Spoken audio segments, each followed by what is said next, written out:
Point ये है, हमने कोई कानून एक्सेप्ट नहीं किया, ना ये कानून हम समझते हैं कानून है, क्योंकि इनकी गैर कानूनियत कल आप सबके सामने थी, ना इन्होंने काउंटिंग में शफाफियत रखी। जो गिनतियां हुई थी वो क्या गिनतियां थी, हमने कहा आप डिवीजन कर लें, डिवीजन करने तैयार नहीं थे, आगे मेंबर हो रहा है कभी पीछे मेंबर हो रहा है।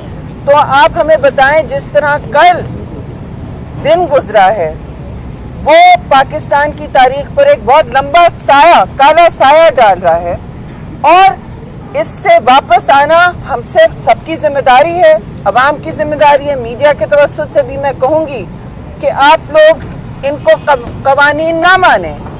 इन्होंने कल सोचे समझे मंसूबे की तहत अपने हिलते हुए पैरों को एक नई बैसाखी देने की कोशिश की, और वो नई बैसाखी इलेक्शन लॉज हैं। इलेक्शन लॉज जो असल है उनको तो एक तरफ रख दिया, जो इन्होंने ईवीएम का इस तरह इस्तेमाल किया है, जो लीडर ऑफ अपोजिशन ने भी कहा, हमारे चेयरमैन ने भी कहा कि ये एक मशीन सारी दुनिया में मुस्तरद हो सकती है, जर्मनी, इटली, अमेरिका, और आप बज़िद हैं। आप कहते हैं टेक्नोलॉजी से डरता है पाकिस्तान, तो आप क्यों डरते हैं अवाम के वोटों से, अवाम की आवाज से और अपोजिशन से?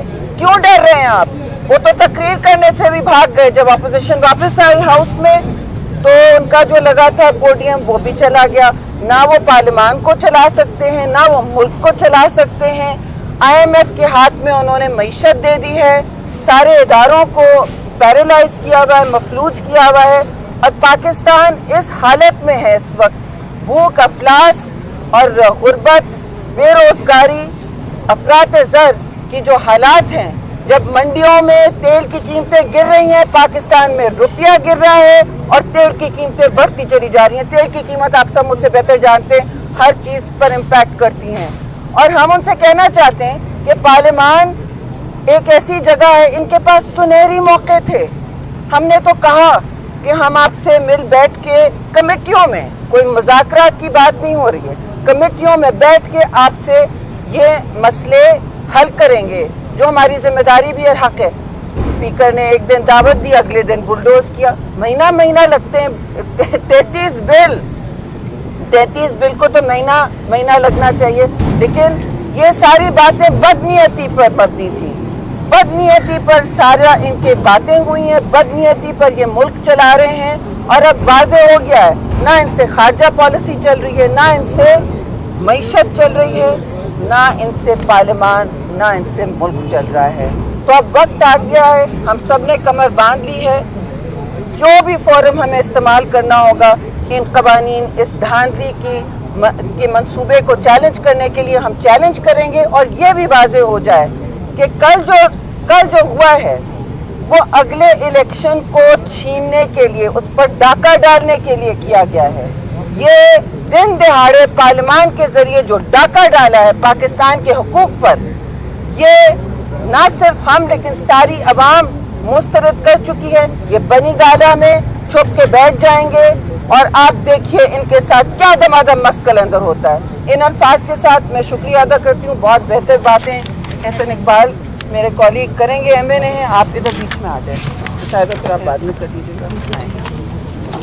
बिस्मिल्लाहिर्रहमानिर्रहीम। जैसे कि अभी सेनेटर शहरी रहमान साहबा ने बताया, कल का दिन पाकिस्तान की पार्लियामानी तारीख में स्याह दिन रखा जाएगा, क्योंकि हुकूमत ने आइन को भी बुलडोज किया, पार्लियामेंट के कवानीन को भी बुलडोज किया, तमाम जमहूरी इक़दार को भी बुलडोज किया, और पाकिस्तान के अंदर आम इंतखाबात के शफाफ होने के तरीक़ेकार को भी बुलडोज करके अगले इंतखाबात को 17 नवंबर 2021 की तारीख में मुतनाज़ बना दिया है।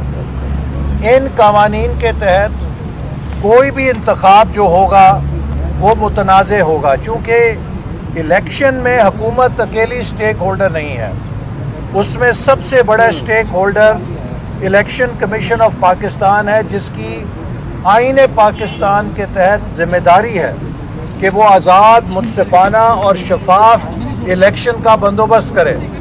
इलेक्शन कमीशन के तमाम एतराज़ात और तहफ़्फ़ुज़ात को बुलडोज़ करते हुए हुकूमत ने अपनी मनमानी के साथ अपने पसंद के कवानीन बनाने की कोशिश की है ताकि इलेक्शन की फिनिश लाइन न्यूट्रल ना हो, ताकि इलेक्शन का सारा बंदोबस्त हुकूमत के हाथ में आ जाए। और इस कानून के तहत ऐसी ऐसी तरामीम हुकूमत ने बनाई है कि जिनको करने के लिए 2/3 अक्सरियत पार्लियामेंट के अंदर चाहिए, चूँकि वो आईनी तरमीम का तकाजा करती हैं।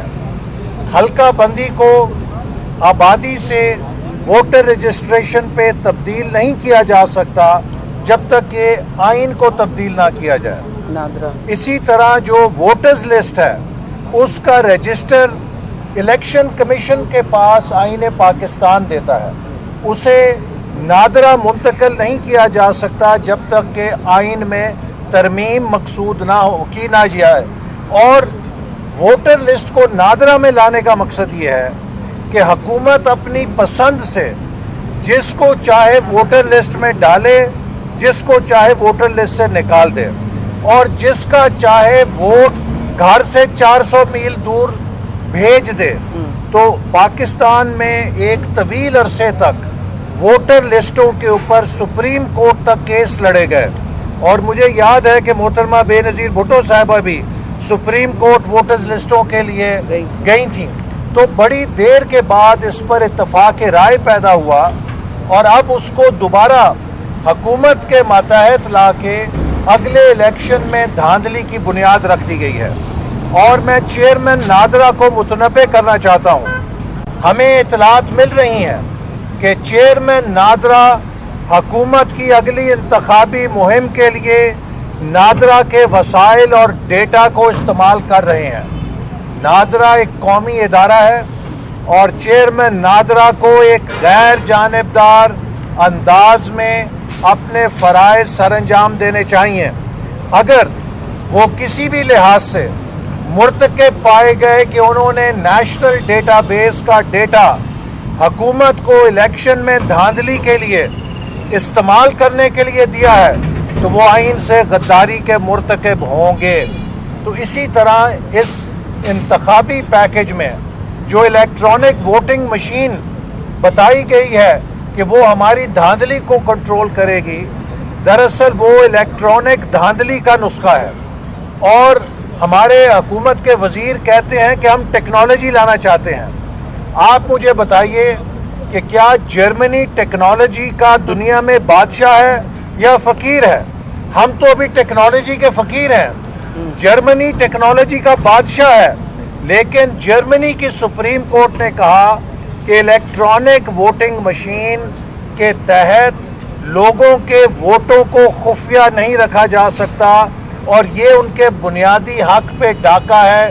लिहाजा इलेक्ट्रॉनिक वोटिंग मशीन का इस्तेमाल गैर आइनी है जर्मनी के अंदर। इसी तरह बेशुमार और ममालिक जो टेक्नोलॉजी में हमसे 1000 गुना आगे हैं, उन्होंने ईवीएम को डिस्कार्ड कर दिया है ये कहकर के इसके ज़रिए टेम्परिंग हो सकती है।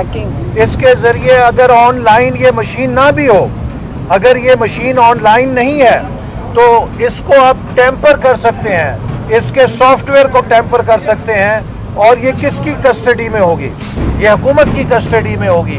और जिसकी कस्टडी में होगी तो वो आसानी के साथ उन मशीनों में चिप तब्दील कर सकता है या उसके प्रोग्राम को टेम्पर कर सकता है, लिहाजा उसका रिजल्ट मुतनाज़ कर सकता है। तो इसलिए पाकिस्तान में अपोजिशन जो मौक़िफ़ लेके खड़ी है, ये वो मौक़िफ़ है जो दुनिया के टेक्नोलॉजी के लीडर ममालिक ने इख्तियार किया है कि इन मशीनों से वोटर सीक्रेसी कॉम्प्रोमाइज़ होती है, लिहाजा हम उसको मुस्तरद कर चुके हैं। और ये हुकूमत जितनी उसके ऊपर कमर बस्ता है, उससे ये लगता है कि इस जिन की जान ईवीएम के अंदर है कि अगर ईवीएम नहीं आई तो इनका इलेक्शन ये हार जाएंगे और धांधली का मंसूबा नाकाम हो जाएगा।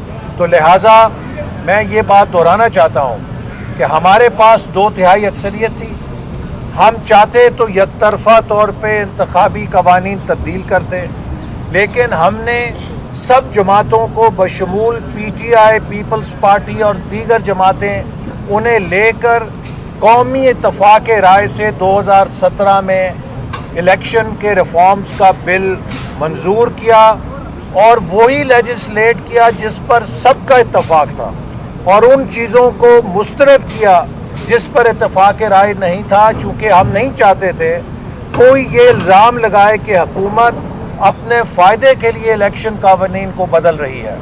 इस हुकूमत ने इलेक्शन कमीशन को बुलडोज़ किया, सेनेट को बुलडोज़ किया, अपोजिशन के एतराज़ात को बुलडोज़ किया और यकतरफा जो कानून पास किया है। मैं ये बात वाज़े करना चाहता हूँ कि इलेक्शन का कोई कानून जिस पर तमाम स्टेक होल्डर्स का इत्तफाक नहीं होगा उसके तहत इलेक्शन मंजूर नहीं होंगे। इलेक्शन सिर्फ उन्हीं कवानीन के तहत हो सकता है जिस पर तमाम फरीकैन का इत्तफाक राय है, और हम ये बात इलेक्शन कमीशन को भी जाकर बताएंगे कि अगर इलेक्शन कमीशन ने कोई हुकूमत के दबाव में इकदाम उठाया तो वो साफ और शफाफ इलेक्शन की रूह के मुनाफी होगा। और हमने मुतअद्दिद तजावीज़ दी, सेनेट के अंदर दी, कौमी असम्बली के अंदर दी, हुकूमत ने सबको मुस्तरद किया, हत्ता ये कि अपने स्पीकर की असलियत भी बता दी कि स्पीकर को अपोजिशन को धोखा देने के लिए इस्तेमाल किया। कहा कि हम ये जॉइंट सेशन वापस ले रहे हैं, स्पीकर साहब सबको बुला के इत्तफाक राय करेंगे, और जब टेलीफोनों की जमहूरियत से उन्होंने अपने हलीफों को इकट्ठा कर लिया तो स्पीकर को टिश्यू पेपर की तरह फेंका और जॉइंट सेशन बुला के उसमें कवानीन बुलडोज करा लिए। दूसरी अहम बात, कुलभूषण यादव को NRO दिया गया है एक ऐसे मौके पर जब कश्मीर के अंदर भारत ने जुल्म का बाजार गर्म कर रखा है। आप मुझे बताइए, मीडिया पे मैं उस कश्मीर की बेटी को क्या जवाब दूं जिसकी आहो फगा पाकिस्तानी मीडिया दिखा रहा है, जिसके भाई को टारगेट किलिंग के जरिए सिक्योरिटी फोर्सेस ने मारा है, और वो कश्मीर की बेटी दुहाइयां दे रही है, वो चीख रही है, और हम पाकिस्तान की पार्लियामेंट से भारत के जासूस को NRO दे रहे हैं। ये शर्मनाक बात है हमारे मुल्क के लिए, और पार्लियामेंट के चेहरे पे स्पीकर की मौजूदगी में काला धब्बा लगा है, हम इसे मुस्तरद करते हैं। और मैं ये बात भी कहना चाहता हूँ, ये आप देखिए अटॉर्नी जनरल साहब कह रहे हैं कि हमने इंटरनेशनल कोर्ट ऑफ जस्टिस के कानून के तहत किया है। आप देखिए इंटरनेशनल कोर्ट ऑफ जस्टिस ने क्या कहा है, जो हुकूमत के बिल की statement of objects and reasons में लिखा है। Pakistan is under an obligation to provide by means of its own choosing effective review and reconsideration of the conviction and sentence of Mr. Yadav so as to ensure that full weight is given to the effect of the violation of the rights set forth in article such and such। वो ये कह रहे हैं कि पाकिस्तान खुद फैसला करेगा कि कुलभूषण यादव को अपील का हक कैसे देना है। हमने इंटरनेशनल कोर्ट ऑफ जस्टिस में ये मौक़िफ़ लिया था कि हमारी मिलिट्री कोर्ट्स के खिलाफ फैसले के अपील करने के लिए किसी कानून की ज़रूरत नहीं, चूँकि पेशावर हाई कोर्ट में बहुत से मिलिट्री कोर्ट्स के फैसलों के खिलाफ अपीलें हुई और सजाए मौत के फैसले ख़त्म किए गए। तो लिहाजा पाकिस्तान का जो मुरवजा कानून है उसके तहत मिलिट्री कोर्ट के फैसले के खिलाफ अपील की जा सकती है, और इसकी मिसाल पेशावर हाई कोर्ट में मौजूद है। तो मुझे फिर बताएं कि ICJ तो कह रही है कि आप सिर्फ ये यकीनी बनाएं कि कुलभूषण यादव को फैसले के खिलाफ अपील करने का हक मौजूद हो, उसके पास हक दिया जाए। तो वो हक तो पहले से था, फिर ये कानून बनाने की क्या जरूरत थी, सवाए इसके कि आप भारत को खुश करना चाहते हैं, सवाए इसके कि आप पता नहीं बैनुल अक़वामी सतह पे किसको खुश करना चाहते हैं और पाकिस्तान की गैरत اور عزت کا جنازہ نکال کے خوش کرنا چاہتے ہیں. ہم اس کی مذمت کرتے ہیں. اور آخری بات، اسٹیٹ بینک آف پاکستان کی خود مختاری کو داؤ پہ لگا دیا گیا ہے اور اس کے لیے تیاری کی جا رہی ہے. اور ہم پھر یہ بات اس کو دہراتے ہیں کہ یہ حکومت IMF کے سامنے گھٹنے ٹیک چکی ہے اور اسی طرح یہ بلڈوز کرنا چاہتی ہے اسٹیٹ بینک کے قانون کو بھی، اور اسٹیٹ بینک کے قوانین کو تبدیل کر کے پاکستان کی معاشی خود مختاری کو یہ گروی رکھنا چاہتے ہیں. اس حکومت نے پاکستان برائے فروخت کا لیبل ملک کے اوپر چسپاں کر دیا ہے. 4 آنے لینے کے لیے یہ ملک کی ہر آزادی کا سودا کرنے کے لیے تیار ہے. اس لیے ہم اس کو مسترد کرتے ہیں اور انشاءاللہ تعالی اپوزیشن عدالت کے اندر بھرپور اس غیر آئینی اقدام کے خلاف جا کے اپنا موقف پیش کرے گی. اور ہمیں امید ہے کہ پاکستان کی عدلیہ پاکستان کے آئین کو اپہولڈ کرے گی. لیکن ہمیں یہ شرمساری ضرور ہے کہ ہمیں پارلیمنٹ کے مسئلے کو عدالت میں لے کے جانا پڑے گا اس حکومت کی کالے کرتوتوں کی وجہ سے اور غیر جمہوری کارروائیوں کی وجہ سے. Thank you. مختصر کریں نہیں تو لائیو نہیں ہوگا. بسم اللہ الرحمن الرحیم.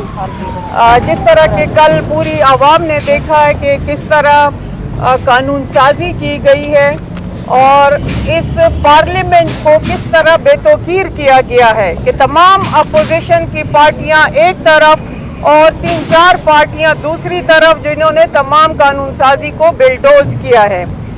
میں اپنے قائد حضرت مولانا فضل الرحمان کا ذکر کروں گی، جن کی ویژن کا اگر میں ذکر کروں کہ انہوں نے پہلے دن سے ہی کہا تھا کہ اس پارلیمنٹ میں حلف برداری میں نہیں جانا چاہیے، حلف ہی نہیں اٹھانا چاہیے، کیونکہ ان کو جس طرح غیر جمہوری طریقے سے جس دھاندلی کے تحت اس کی حکومت کو بنایا گیا ہے اور ان کو جو یہ ٹاسک دیا گیا ہے اور جو ایجنڈا تھما دیا گیا ہے وہ ایک ایک کر کے ان سے پورا کام لیا جائے گا. لیکن اب جب جمہوری تمام پارٹیاں چونکہ سیاست کی حساسیت کو جانتی ہیں، سیاست کے منشور لے کے آئی ہیں، سیاسی منشور سے اس پارلیمنٹ میں آئی ہیں، ہم نے پھر بھی ان کو موقع دیا اور یہاں پہ تمام قانون سازی میں شریک ہوئے. لیکن جس طرح اسلامی قوانین کا جو کہ یہاں پہ یہ لوگ لے کے آ گئے ہیں اور آرٹیکل 227 کی خلاف ورزی کی گئی ہے اور اسپیکر کا یہ کہنا کہ یہ ہم قانون اور آئین اور رول کے مطابق چل رہے ہیں، وہ اس آرٹیکل کی بالکل وائلیشن کر رہے تھے. اور جو 3-4 قوانین جو کہ فیملی لاز ہے، جو کہ جنسی ہراسمنٹ کے حوالے سے تھا، زیادتی کے حوالے سے، اور جو کارپورل پنشمنٹ، جو بھی 2-3-4 قوانین ایسے ہیں کہ جس پہ اسلامی نظریاتی کونسل نے شدید خدشات کا اور اس پہ اپنی رپورٹ پیش کی ہے کہ یہ متصادم ہے آپ کے آرٹیکل 227 ہے، وہ بھی انہوں نے بلڈوز کیے اور بڑی دلیری سے کہ کوئی بھی آئین کی خلاف ورزی ہم نے نہیں کی. اس کو بھی ریویو کروائیں گے اور آج دم تک ہم جائیں گے جہاں تک بھی پاسبل ہو سکا. جس طرح عوام پہ گیس بجلی کے بھاری بل آتے ہیں، اسی طرح کل یہاں پہ لیجسلیچر پہ انہوں نے وہ بھاری بھرکم بل لاد دی ہیں جس کا بوجھ جو ہے وہ آئندہ آنے والے ہمارے عوام کو خدا نخواستہ بھگتنا پڑیں گے. لیکن ہم پوری کوشش کریں گے، تمام پارٹیاں متحد ہیں، یک آواز ہے اور اس کو ختم کرنے کے لیے ہم پوری کوشش کریں گے اور ہر سٹیپ پہ جائیں گے. ای وی ایم کی تو بات ہو گئی ہے. آج کے اگر آپ رپورٹڈ خبریں دیکھ رہے ہیں تو الیکشن کمیشن کا یہ کہنا ہے کہ یہ بلدیاتی الیکشن کے حوالے سے جو فنڈ ہے وہ ابھی تک ان کو ریلیز نہیں کیے گئے.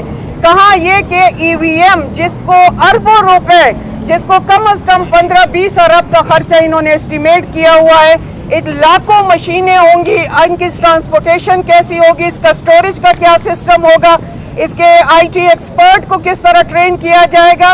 یعنی یہ لوگ ایک بل لے کے آتے ہیں اور آگے نہیں پتا کہ اس کو کیا کرنا ہے، بس یہ نعرے اور وعدے جو یہ کہہ رہے ہیں کہ ہم نے ایک اور وعدہ پورا کر دیا اوورسیز سے، پہلے ہمیں یہ تو بتائیں پہلے کون سے وعدے پورے کیے گئے کہ ایک اور وعدہ پورا کیا گیا اوورسیز سے؟ یہ ایک بھونڈا مذاق ہے جو کہ یہاں پہ لیجسلیچر سے بھی کیا گیا ہے اور عوام سے بھی کرتے جا رہے ہیں، تو ہم ان کا بھرپور مقابلہ کریں گے۔ تھینک یو جی۔ ترین صاحب ایک منٹ، ترین صاحب پی کے میں پارٹی کا سردار شفیق ترین پشتونخوا ملین پارٹی۔ بسم اللہ الرحمن الرحیم۔ میں پہلے سب میڈیا والے دوستوں کا شکریہ ادا کرتا ہوں کہ انہوں نے ٹائم دیا، یہاں پہ آئے۔ آپ کو پتہ ہے کل جو جوائنٹ سیشن ہوا تھا اس کے حوالے سے ہمارے سینئر کولیگز نے، ایکسن اقبال صاحب نے اور میڈم شیخ رحمان صاحبہ نے سارے بلوں کے حوالے سے تفصیلی سی بات کی۔ میں تھوڑا اپنے صوبے کے حوالے سے، بلوچستان کے حوالے سے بات کروں گا، اور اس کے جو EVM انہوں نے لایا ہے اور وہ بل انہوں نے پاس کروایا ہے۔ اب اسلام آباد میں بیٹھ کے بلوچستان کی ان کو ریئلٹی کا کیا پتہ کہ وہاں پہ نہ آپ کے پاس لائٹ ہے، نہ آپ کے پاس میڈیا کا کوئی سسٹم ہے، نہ آپ کے پاس کوئی موبائل ٹاور ہے، تو آپ جو ہے یہ سسٹم کس طرح انسٹال کرو گے؟ یہ تو ہم سمجھتے ہیں کہ آنے والے الیکشن کے لیے پری پلان دھاندلی کے لیے ایک منصوبہ ہے، کیونکہ پہلے ہم اس پروسیس سے گزرے ہیں۔ وہاں پہ جب الیکشن ہوتے ہیں اور پری پلان الیکشن ہوتے ہیں کہ وہ کس طرح الیکشن جتواتے ہیں، یہاں پہ تو ساری باتیں سارے دوستوں نے کی، کل بھی بات ہوئی، لیکن ہم تو یہ کہتے ہیں کہ خان صاحب کا نہ کوئی اختیار ہے، ان کو جو کہا جاتا ہے وہی کرتے ہیں۔ اس کی واضح مثال، میں اسٹیئرنگ کمیٹی میں ممبر ہوں، جوائنٹ اپوزیشن میں سردار ایاز صادق صاحب ہماری کمیٹی کو ہیڈ کر رہے تھے۔ یہاں سے ایک پروسیس شروع ہوا کہ ہم ان سے بات کریں گے، ہم نے ان سے ریٹرن میں لیٹر مانگا کہ آپ ہمیں ریٹرن میں دے دیں، کل ایسے نہیں ہو کہ ہماری بات بیچ میں ادھوری رہ جائے۔ انہوں نے ریٹرن میں ہمیں لکھا کہ ہم نے بات کرنی ہے، ہماری طرف سے بھی ریٹرن ریپلائی گئی۔ اس کے بعد ان کی طرف سے کوئی رسپانس نہیں آیا۔ اسپیکر صاحب نے سردار ایاز صادق کو کہا تھا کہ میں شرمندہ ہوں، میرا کوئی اس میں رول نہیں ہے، میرا کوئی عمل دخل نہیں ہے۔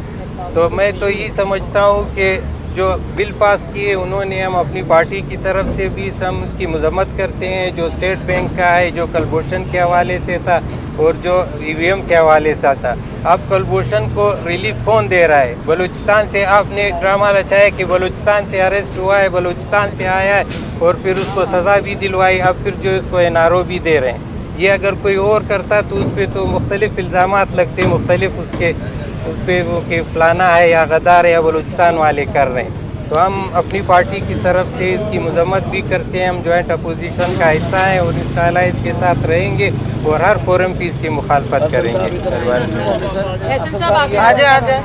جی جی یہ بتائیں کہ اسپیکر نے جو رول پلے کیا کل اور آپ لوگوں کے ساتھ مذاکرات کا جو جھانسا دیا، حکومت کو فیسلیٹیٹ کیا، آئندہ اسپیکر کے بلاوے پہ آپ جائیں گے یا ایڈوائزری کمیٹی کی طرف بائیکاٹ کریں گے؟ دوسرا یہ بھی بتائیں کیا تحریک عدم اعتماد لانے کی بھی تیاری سوچ رہے ہیں اس پہ اسپیکر کے خلاف؟ دیکھیے، مجھے کہنا پڑتا ہے افسوس کے ساتھ، پاکستان کی پارلیمانی تاریخ میں اتنا کمزور، اتنا غیر مؤثر اور اتنا جانبدار اسپیکر پارلیمنٹ میں نہیں دیکھا گیا۔ بدقسمتی ہے کہ یہ اسپیکر صاحب PTI کے کارکن کی حیثیت سے اس کرسی کے اوپر بیٹھے ہوئے ہیں اور اپنے ہر عمل کے لیے PTI کے مخصوص وزراء، تمام وزراء نہیں، مخصوص وزراء سے آنکھوں سے اشاروں پہ چلتے ہیں اور فیصلے کرتے ہیں۔ انہوں نے اپوزیشن کے ساتھ دھوکہ کیا، اپوزیشن کو مذاکرات کی دعوت دی اور مذاکرات میں اپوزیشن کو شامل کر کے پیچھے سے جوائنٹ سیشن بلا لیا۔ اس لیے اسپیکر کے اس رویے کے خلاف ہم بھرپور مذمت کرتے ہیں اور جو PDM کی اسٹیئرنگ کمیٹی ہے اسے یہ ہدایت دی گئی ہے کہ وہ اس حوالے سے غور کرے کہ ہم کیا قدم اٹھا سکتے ہیں جس سے ہم اسپیکر کے اس جانبدارانہ رویے پر اپنا احتجاج مؤثر طور پہ ریکارڈ کرا سکیں۔ یہ بتائیے گا کہ اگر انہی اصلاحات کے تحت انتخابات ہوتے ہیں क्या अपोजिशन फिर बाइकआउट करेगी इलेक्शंस का? दूसरा ये बताइए कलभूषण के हवाले से जो आप एक स्टांस ले रहे हैं, कलभूषण को कौन सा ऐसा कानून इसमें है कि जो यहाँ से उसको एनआरओ, किस किस्म का एनआरओ? देखिए, कलभूषण को अपील का हक देने के लिए किसी नए कानून की ज़रूरत नहीं थी। उसकी अपील के लिए हमारा मौजूदा कानून काफ़ी है। आप जो एक पर्सन स्पेसिफिक, एक दुश्मन के जासूस के स्पेसिफिक रिलीफ का कानून बना रहे हैं, तो इसका मतलब ये है कि आप उसे आउट ऑफ वे फैसिलिटेट कर रहे हैं। आप अपने शहरियों को तो फैसिलिटेट करते नहीं हैं। जैसे कि कहा गया कल असेंबली में भी कि एक कौमी असेंबली के मेंबर हैं, उनका तो प्रोटेक्शन ऑर्डर, वो गिरफ्तार हैं, आपने इशू नहीं किया। और आप भारत के जासूस को रिलीफ देने के लिए पूरे पाकिस्तान की पार्लियामेंट से कानून बना के क्या पैगाम दे रहे हैं? मैंने कल भी कहा था कि क्या कोई शख्स मुझे इस बात पे यकीन दिला सकता है कि कभी लोकसभा से भारत में पाकिस्तान के जासूस के लिए इस तरह का कानून पास हो सकता है? कोई गैरत होती है, कोई हया होती है, कोई शर्म होती है, कोई कौम का वकार होता है। आप तो हर चीज दांव पे लगाने पे तैयार हैं, सिर्फ अपने लिए कहीं से 4 पैसे लेने के लिए, बाहर के लोगों को खुश करने के लिए कि शायद कौम की गैरत का सौदा करके हमें कहीं से 4 पैसे मिल जाएं। ये आपकी पाकिस्तानी अहमियत है। इलेक्शन के बाइकआउट से और बाकी सारा भी जो कुछ आप कह रहे हैं, लेकिन पोजीशन के अपने 17 बंदे क्यों नहीं आए? नहीं 17 नहीं, मेरा ख्याल है 4 के जो लोग बीमार थे, चंद एक थे। हमारी तकरीबन 99.9% हाजिरी मौजूद थी और मुस्लिम लीग नून की भी 100% हाजिरी मौजूद थी। और हमें अल्हम्दुलिल्लाह फ़ख्र है कि हमारे कारकुनों ने बग़ैर किसी लालच को, बग़ैर किसी खौफ को पेश नज़र रखते हुए भरपूर तरीके से अपने असूली और नज़रियाती मौक़िफ़ पर पहरा दिया और वो हाजिर हुए। हुकूमत ने दूसरी दफ़ा पार्लियामेंट के अंदर गिनती में धांधली की है। आपको याद है फैटफ के कवानीन जब मंजूर किए गए तब भी हमने मुतालबा किया कि डिवीज़न करें या रिकाउंटिंग करें। स्पीकर ने रिकाउंटिंग नहीं होने दी। कल आप सहाफ़ी देख रहे थे कि पिछली रो की जब गिनती होती थी, वहां से लोग गिनती के बाद अगली रो में आके खड़े हो जाते थे। सो कल हुकूमत ने जो अक्सरियत बनाई है वो डबल काउंटिंग के जरिए बनाई है, अपने लोगों को 2-2 दफा शुमार करके बनाई है। और जब हमने कहा कि अब हाउस की डिवीजन करें ताकि कतई तौर पे पता चले कि आपके कितने मेंबर हैं, हमारे कितने मेंबर हैं, और उसके ऊपर जनाब शहबाज शरीफ साहब और बिलावल भुट्टो जरदारी साहब खुद स्पीकर के पास गए और उन्होंने जब स्पीकर को मुतालबा किया और जब स्पीकर ने लीडर ऑफ अपोजिशन को माइक देने से इनकार किया। देखिए, पाकिस्तान की पार्लिमानी तारीख में रवायात हैं, आज तक लीडर ऑफ हाउस और लीडर ऑफ अपोजिशन जब भी खड़ा हो उसको माइक दिया जाता है। ये पहला स्पीकर है कि जिसने लीडर ऑफ अपोजिशन की आवाज भी बंद कर दी है। तो ये इस रवैये के खिलाफ जब वो एहतजाज के लिए गए और स्पीकर ने उनकी बात सुनने से इनकार किया, तो तब उस मौके पे फैसला किया गया कि अपोजिशन एहतजाजन बॉयकॉट करेगी।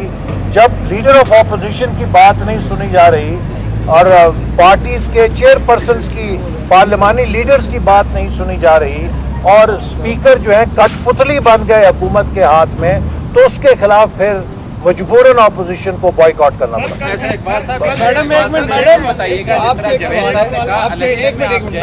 नहीं, मैं आपको ये बात बताना चाहता हूँ, हुकूमत ने जो कवानीन बुलडोज किए हैं ये गैर आईनी है, गैर कानूनी है, और पाकिस्तान में जो अगला इलेक्शन है वो उन्हीं कवानीन के तहत होगा जिन पर सब स्टेक होल्डर्स का इत्तफाक होगा।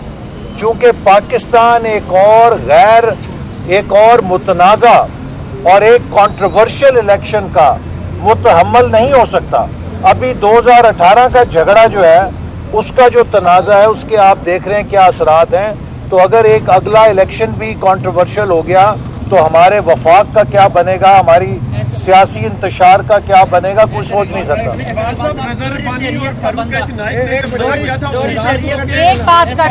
ایک بندہ بات ایک بات کریں, آپ اگر وزیر بن سکتا ہے, اقامہ ہولڈر MA وزیر بن سکتا ہے, تو اوورسیز پاکستانی کو ووٹ کا حق کیوں نہیں ملتا؟ ان سے پوچھیں چینل کون سے پہلے مشرق TV چینل ہے, علامہ وزیر. اچھا جی جی ایک منٹ, میں آپ کا جواب دیتا ہوں. میں آپ کا جواب دیکھیے جو اوورسیز پاکستانی ہیں ان کے ووٹ کے حق سے کوئی انکار نہیں کر رہا. ہم نے بھی کل مطالبہ کیا کہ اوورسیز پاکستانیوں کو پارلیمنٹ میں نمائندگی ملنی چاہیے, اور اس کے لیے یہ بھی تجویز دی گئی کہ پارلیمنٹ کے اندر اوورسیز پاکستانیوں کے لیے مخصوص نشستیں رکھی جائیں تاکہ یورپ سے, نارتھ امریکہ سے اور مشرق وسطیٰ سے پاکستانیوں کی نمائندگی کو پارلیمنٹ کے اندر انشور کیا جا سکے. البتہ انٹرنیٹ ووٹنگ جو ہے وہ تو آج امریکہ اور یورپ جیسے ملکوں نے بھی اجازت نہیں دی ہے, چونکہ انٹرنیٹ پہ ہیکنگ ہو جاتی ہے. آپ دیکھیے امریکہ کا جو صدارتی الیکشن ہے اس کے لیے سوشل میڈیا کے ذریعے آج بھی بحث چل رہی ہے کہ روس نے ٹرمپ کے الیکشن میں مداخلت کر کے نتائج پہ اثر انداز ہوئے. تو جہاں امریکہ جیسا ملک ہیکنگ سے محفوظ نہیں ہے, پاکستان جیسا ملک کیسے 100% گارنٹی کر سکتا ہے کہ صاف اور شفاف الیکشن انٹرنیٹ بیسڈ ووٹنگ کے ساتھ ہو سکتا ہے؟ تو اسی لیے ہم نے حکومت سے کہا کہ آپ ہمیں فارمولہ بتائیں, طریقہ کار بتائیں کہ جس سے محفوظ سیکیور ووٹنگ ہوگی. وہ کہتے ہیں جی یہ ہمیں نہیں پتہ, بس ووٹنگ کا رائٹ دے دیں, جس سے لگتا ہے کہ وہ صرف اوورسیز پاکستانیوں کے ساتھ سیاست کھیل رہے ہیں, ان کو ایکسپلائٹ کر رہے ہیں. ان کے پاس بھی کوئی فارمولہ نہیں ہے کہ ان کو ووٹنگ کا محفوظ اور سیکیور طریقہ کیسے دینا ہے.